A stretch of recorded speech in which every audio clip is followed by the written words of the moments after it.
Hello and a warm welcome to Granada Reports, live with the latest across the northwest. Hello there. On the programme this evening. 6 years on and still no justice for Adam Ellison. He was murdered on a night out. No one's been charged. His family wants someone to come forward. Please, please, please help us. Help us to get justice for my brother, because he didn't deserve this. The new cancer treatment with results described as promising. We hear reaction from one of the patients who's been given a new lease of life. This trial has given me hope and faith in the treatment, the trial, my care, and I'm happy. I don't look at me dying now, I look at me surviving. Find out how Liverpool will be honouring its greatest fighter against racism.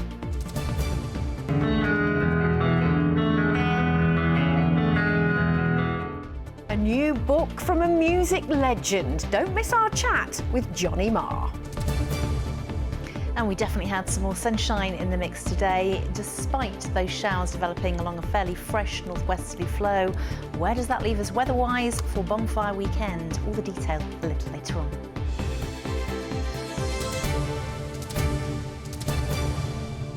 So please stay with us for all of that. First tonight, the family of a man murdered on a night out on Merseyside, and one of the medics who tried to save him are pleading for someone to finally turn in his killer.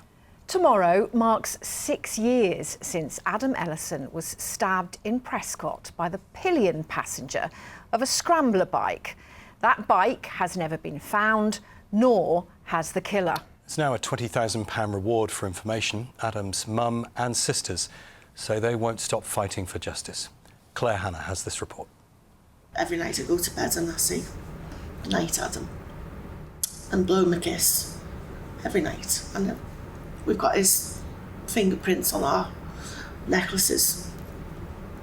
I'm always rubbing it just to feel close to him. 6 years on for Adam Ellison's family, their grief is still just as raw. We waited nearly 13 years before we had Adam, and he was a little live wire. He was everywhere. He grew up into a nice young man. He was settled, he had a partner, his lovely little dog. He was really happy with the life he had. And that night, he wasn't going to go out and change his mind. Adam Ellison had been on a rare night out in his hometown of Prescott, and as he and his friend were walking home through the town centre, two men on a scrambler bike almost hit him. Some kind of altercation broke out, and one of the men stabbed Adam in the neck. As the motorbike rider and killer pillion passenger covered their tracks, Adam's family were in the emergency room. And for the first time since that night, they've met one of the nurses who tried to save him. The consultant A&E doctor said, "We've done all we can now for Adam." The room had screams in it. The machine, what he was linked to, flatlined. And I'm screaming, I'm shouting, "Please don't give up on him, he's a strong boy." And I just thought, he's gone. He's well. He had one tear. But you still plead with him to come back, because you do, don't you? Hitting him, yeah. And I remember my mum wiping a tear from his eye. Adam was 29. Despite 12 arrests and numerous appeals, still no one has been charged with his murder. People know who's responsible. People may know who may have assisted the offenders after the crime took place. So far, those people haven't come forward. They haven't broke the silence. 6 years has passed. That's an awfully long time. But during 6 years, loyalties can change. People who may have been intimidated and afraid 6 years ago may not be anymore. And it may be that now those people are ready to come forward. Please, please, please help us. Help us to get justice for my brother, because he didn't deserve this. There's a murderer out there walking the streets breathing air that my brother should be breathing. We need justice. We need someone to come forward with evidence. Please. A desperate plea from a family whose pain will never end. Claire Hannah, ITV News, Prescott. Yeah, so do get in touch with Merseyside Police if you have any information that can help the Ellison family get justice. A drug dealer on trial over the shooting of a council worker has denied being the leader of an organised crime group. Ashley Dale, who was 28, was shot in her own home in the Old Swan area of Liverpool in August last year. The prosecution at the city's Crown Court say her boyfriend was the intended target. Our correspondent Emma Sweeney is there tonight. Emma. Well, under cross-examination today, 26-year-old Niall Barry, as you say, told the court that he was not the leader of an organised crime group. He went on to say, "I've got no authority to send anyone to anyone's house. I never would, and I didn't." Ashley Dale was shot with a Scorpion submachine gun in August of last year by James Witham, who admits manslaughter in this case. And today, his co-defendant, Niall Barry, accepted that he had fallen out with Ashley Dale's partner, Lee Harrison, and he admitted that in the past he'd been able to source a Scorpion pistol. Now, the court has heard how the gunman, James Witham, was in a flat with Barry and 3 other co-defendants on the night that Ashley Dale was shot, both before and that he was there afterwards as well. And today the prosecution barrister suggested that there was 2 possibilities. One was that it was coincidental that a man left Niall Barry's company to attack the home of a man who was someone that he had fallen out with the type of firearm that he had access to. And Niall Barry, the defendant, said it was a coincidence. The barrister then went on to say that there was a second possibility, and that was that Niall Barry had commissioned this attack in his role as leader of an organised crime group that dealt in drugs and had access to firearms. Barry denied that this was the case. Now, he confirmed that he had made plans to be smuggled out of the country following the shooting, and added that it was to be in the top bed of a lorry, but he denied that he wanted to flee because he had been in the plot, or a part of the plot, which had resulted in Miss Dale's death. Niall Barry, James Witham, Sean Zeish, Ian Fitzgibbon and Joseph Pearce all deny the murder of Miss Dale, conspiracy to murder Mr Harrison and conspiracy to possess a prohibited weapon, a Scorpion submachine gun and ammunition. And then a 6th defendant, Callum Radford, denies assisting an offender. This case will continue here at Liverpool Crown Court on Monday. Emma Sweeney, thank you for that. A cancer patient on Merseyside says she's alive thanks to a treatment where tumours are injected with a modified virus. Lorraine Wilby's benefited from a clinical trial at Clatterbridge Hospital designed to burst cancer cells and help the immune system fight what's left. Researchers say the work's at an early stage, but it's showing promising results. From Liverpool, here's Zoe Muldoon. In 2020, Lorraine Wilby was told she only had a year to live. Cancer had spread from her eye to her liver. They found 8 tumours on my liver. Then it was just, well, I broke down. But 3 years on, she's still going strong. Without the trial, I would have survived Adrian's 3rd birthday. I really do. Lorraine's taken part in a clinical trial at the Clatterbridge Hospital in Liverpool, where a vaccine is injected directly into the diseased areas. From here, which is to a year later, you can see a dramatic reduction in the size of these tumours. But importantly, we're also seeing that for these ones that are highlighted in yellow. And these are ones that haven't actually been injected. Now, that's a durable response, which we hope will keep on going. I don't know how long it will be, but so far it's been looking good. Put a needle into the edge of the tumour, and that's the tip of the needle there. It's called oncolytic virotherapy, a new form of immunotherapy. A needle is guided into the cancerous area using ultrasound. Then, an altered dose of the herpes virus is injected. But unlike traditional vaccines, it's given to people who are already ill, rather than preemptively. It's unlikely to fully replace chemo and radiotherapy, but it could work on untreated cancers, particularly those that have spread. The virus is not specific to a particular cancer type, and actually therefore we can use it potentially in all cancers. I think that means that we're in a situation where we can start understanding how to treat patients that we've struggled to treat in the past. And that, obviously, as an oncologist, is all that we set out to do. Trials are at an early stage, but the results are promising. This trial has given me hope and faith in the treatment, the trial, my care, and I'm happy. I don't look at me dying now, I look at me surviving till the next lot of treatments and getting through that. Don't think about dying anymore at all. Lorraine isn't fully cured, but she's well enough to take on the London Marathon and looking forward to many more cuddles with her grandson. Zoe Muldoon, ITV News. And we wish Lorraine many, many more of those. Two other stories making the headlines tonight, and a corrupt police worker who illegally accessed sensitive information to tip off a criminal friend has been jailed. Natalie Mottram from Warrington was caught in an undercover sting operation.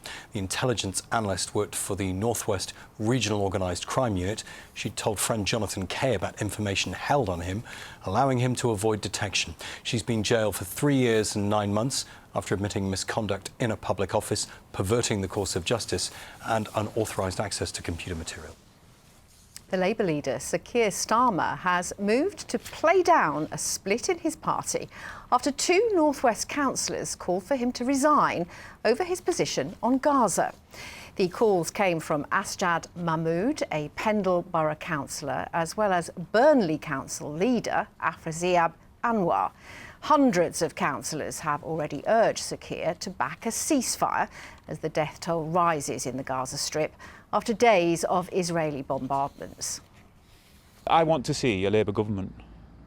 I want to see a Labour MP for Burnley.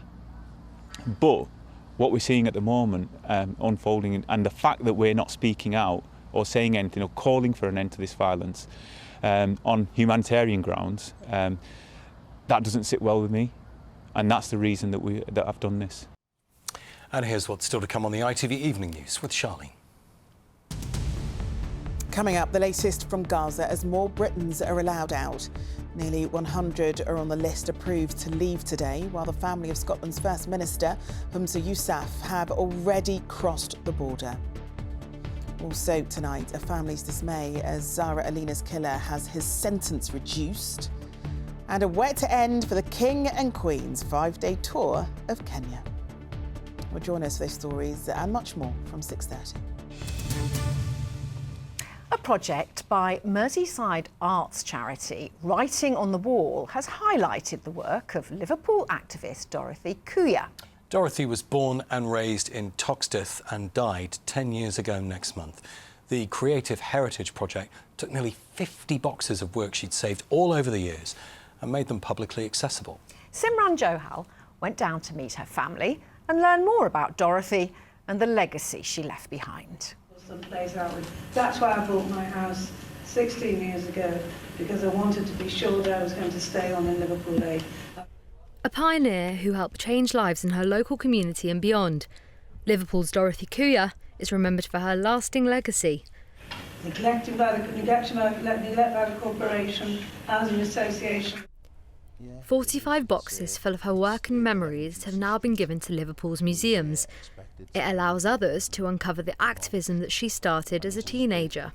There's an incredible amount of important documentation, photographs that span a huge period. At the centre of this is really bringing in communities and to bring their own heritage to public access. She led the fight against developers and councils in Granby, and without her, remembering the history of slavery might look very different.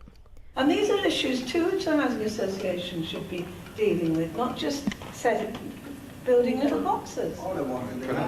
The Granby area, which was Dorothy's local area, she was active in the early formation of the Granby Residents Association when the area faced compulsory purchase and demolition by Liverpool City Council. One of the legacies we're standing in right now is the International Slavery Museum.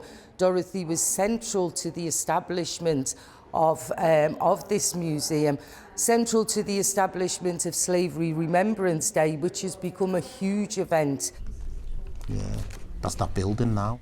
For her family and friends, her legacy is in the lessons she taught them and the knowledge her work might share with others. I think the biggest thing I picked up from was community, and we know she's been a strong campaigner, activist all these years, but she was all about fundamentally community. You know, I thank my Auntie Dot, you know, so much, and she's helped so many other people in the community. I've got to take my hat off, you know, and, you know, even after, you know, poor Auntie Dot, you know, passed, you know, I can still hear words, you know, when I'm doing things. I'm grateful, you know, for everything that everybody does to keep, you know, Auntie Dot's name, you know, alive. They hope generations to come will remember their Auntie Dot, because for them, she'll be someone they'll never forget. Simran Johal, ITV News, Liverpool. Yeah, the International Slavery Museum, well worth a visit there. Absolutely. On Albert Dock. Even more so now that Auntie Dot's stuff will be there. Absolutely. Go and have a look. You can get more details on Dorothy's story, plus much more at our website. It's itv.com/Granada. And an amazing story too. On to sport now, and while the search for his father continues, could we see Luis Diaz back in a Liverpool shirt this weekend? Here's Chris. Yeah, there'll be no pressure from the club, that's for sure. Jurgen Klopp will let Luis Diaz decide whether he can return to the Liverpool team for the first time since his parents were kidnapped in Colombia. His mother has been found, while it's hoped his father may be released in the coming days. Diaz returns to training with Liverpool on Wednesday. Their next match is at Luton on Sunday. You could see that when he's with the boys, it's fine, it's okay. But you could see as well that he didn't sleep a lot, and so we have just to see how he is. The news from Colombia, I don't know 100%, but everything what gives us a little bit of hope is good. But it's all about him, that he makes himself available or not, and I will not force anything. The players need to take a lot of responsibility as well, and I know some of them players in there, and they're not performing to the levels which I know they can. So it starts and ends with the manager. But I think the players can do a lot more than what they're doing. They want to put this right, and we know the standards here, and we have to match the standards every day. And yeah, we had two big setbacks, but we will fight back. And this dressing room is strong, this staff is strong, and this manager is strong to put this right. Well, meanwhile, Sir Jim Ratcliffe is expected to spend £245 million on United's infrastructure if his bid to buy 25% of the club goes ahead. Reports today suggest that will happen inside a fortnight, with the extra investment coming by the end of the year. Manchester City have today confirmed that Alex Greenwood will miss their clash with Arsenal this weekend. The defender suffered a nasty head injury during England's defeat in Belgium this week. She needed oxygen and was treated on the pitch for nearly 12 minutes after a clash of heads. She'll see a specialist next week to determine how long she'll be sidelined. Now to a caged lioness who's been getting her teeth into a new sport. Manchester United captain Katie Zelem put the gloves on for some light sparring with Manchester MMA star Jack Cartwright ahead of the biggest fight of his career. He takes on Croatian Anton Racic at Octagon MMA in the AO Arena tomorrow, and he's been showing Katie the skills and the sacrifice it's taken to get this opportunity. I found out how hard it is. I literally maybe did about 20 punches and felt like my arms were hanging off. I think you don't really appreciate how hard someone works in the sport until maybe you've had a go at it yourself, and the stamina, the skill and quality that he has to possess every single fight speaks for itself. It's years and years and years of sacrifice. It's years of arguments with your family and missed birthdays and missed holidays and all the rest of it. So I just give everything to the sport, and I love it, to be honest. So I couldn't ask for a better life.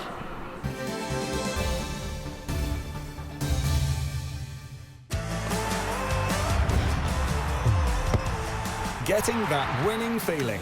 FOW, sponsors of the Granada Sport Report.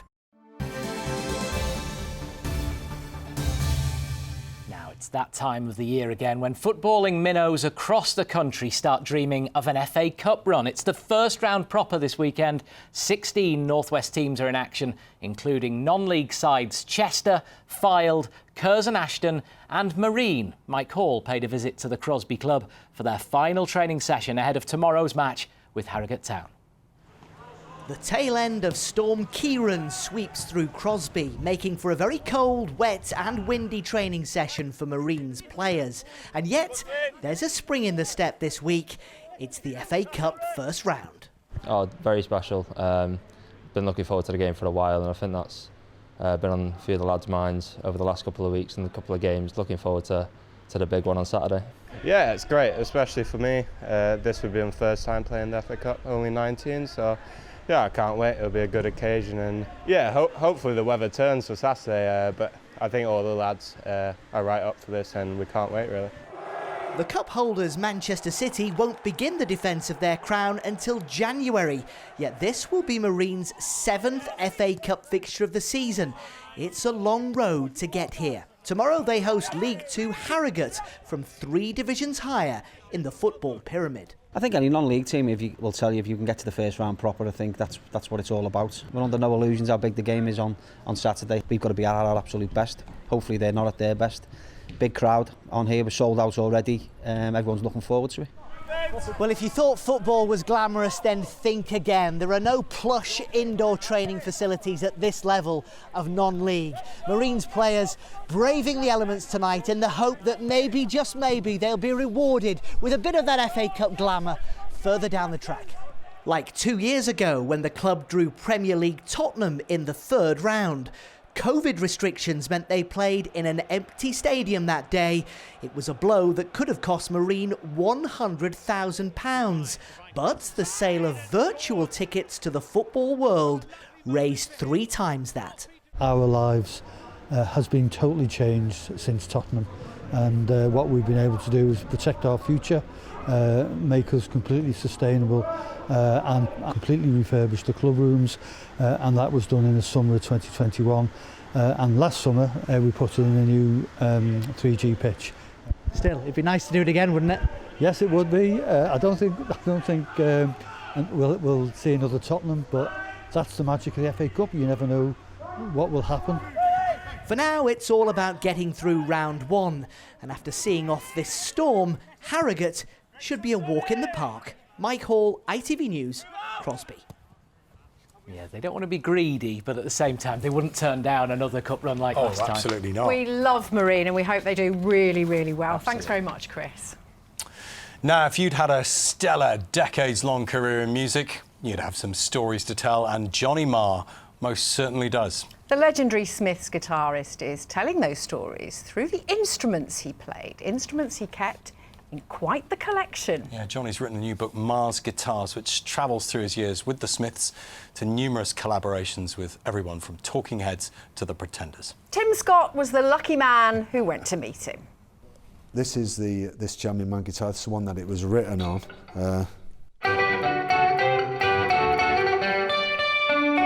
A new book, Marr's Guitars, showcasing Johnny's magnificent collection of 6 strings that he's picked up and played down the years.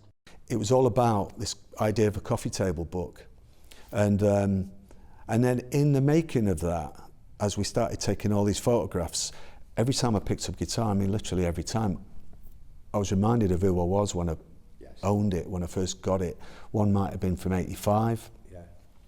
One might have been from 96, 97, and then all these stories came out and really came to my mind about, I wrote this Smith song on that, and I wrote that one on that, or I played that with Pet Shop Boys, or this with Electronic.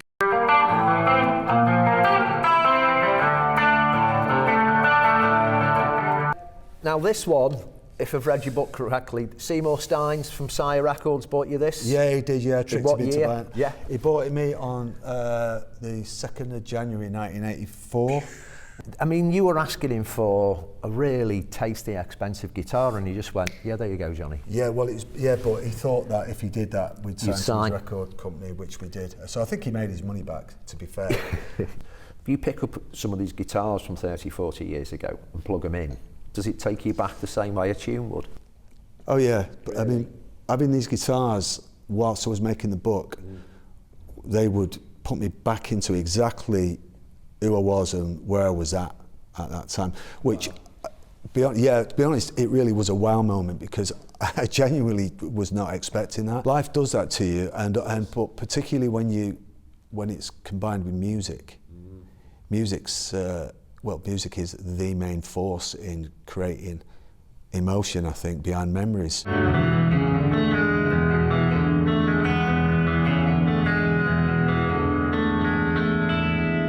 My then girlfriend, who's now my wife, Angie bought it for me when we were kids. But do you say, come downstairs in the morning, do you have an acoustic propped up in the kitchen, that's your go-to guitar, or do you have a room with an electric plugged into an amp? I don't even have to wait to come downstairs. There's one in the bedroom that used to be an acoustic. There's an acoustic in the bedroom that used to belong to Bert Jansch, because I like to see that. Yeah. And then, but there's also an electric, because at night time I like messing around with that. And then you go into the hallway and there's another one. Really? And then there's like a few downstairs. Oh yeah, they're everywhere. Yeah. My dogs have learned to negotiate very, very, very treasured and valuable guitars, you know. So they're everywhere. Johnny's book may be looking backwards, but the man himself is always looking to the future. A best-of record is about to be released, gigs with an orchestra are coming up, as well as a UK tour with his band. Johnny Marr isn't stopping anytime soon. Tim Scott, ITV News. And he's fabulous. Now, for the weather, here's Kerry. Why do I need a shower? I've been out in the rain. The faster you go, the sooner you'll be out. You'll save water too. United Utilities sponsors ITV Granada Weather. Hello, very good evening to you. It was at least a little bit drier and brighter first thing this morning. Some beautiful reflections in the standing water at Barlick. A big thank you to Zoe Hodkinson for the shots, and a trio of trees along the Leeds-Liverpool Canal at Falridge. A big thank you to Matthew for sharing. Chilly, misty and foggy overnight tonight as the winds become light and the skies eventually become clear. Some patchy rain for tomorrow. Sunday does look better. So the low pressure system that was called Storm Ciarán yesterday does push its way out north and eastwards. It's given us those strong winds and some showers today, and then a brief respite overnight tonight before this system pushes its way in from the south. It will fragment and become more patchy, and then we're left with a westerly flow over the coming few days, so it will be intermittently showery in between. There'll be some drier and brighter spells. So those showers still around for the parts of this evening, but as we head deeper into tonight, it will become drier and clearer, and with the winds becoming lighter, some mist and fog patches and quite chilly in rural spots, 3 or 4 Celsius. So there are Eastern times as we head into tomorrow, 7:16 and 4:32.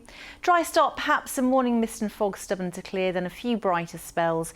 But you can see this system, although becoming patchy and fragmented, it does try and push its way northwards. So what it generates for most of the afternoon and early evening is a lot of cloud, a damp feel to things, quite breezy over the mountain tops and out towards the coast, and temperatures feeling a little bit chilly. So for tomorrow night, for any bonfire displays, it will be quite disappointing, I think. But it is all change as we head into Sunday, a mixture of clear spells and scattered showers. Sunday is definitely the better day. Have a lovely weekend.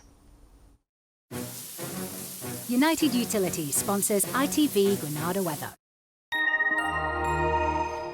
Thanks, Kerry. That's Granada Reports this Friday evening. I'll be back with the late news just after news at 10 tonight. But just before we go, a look ahead to next Monday's programme. Yeah, we're meeting an inspirational teenager who's defied the odds to recover from terrible injuries. Find out what happened to 15-year-old Oliver Hart from Bolton and how he's rebuilding his life. For now, though, have a great evening and thanks for watching. Good night. More Johnny Marr is what...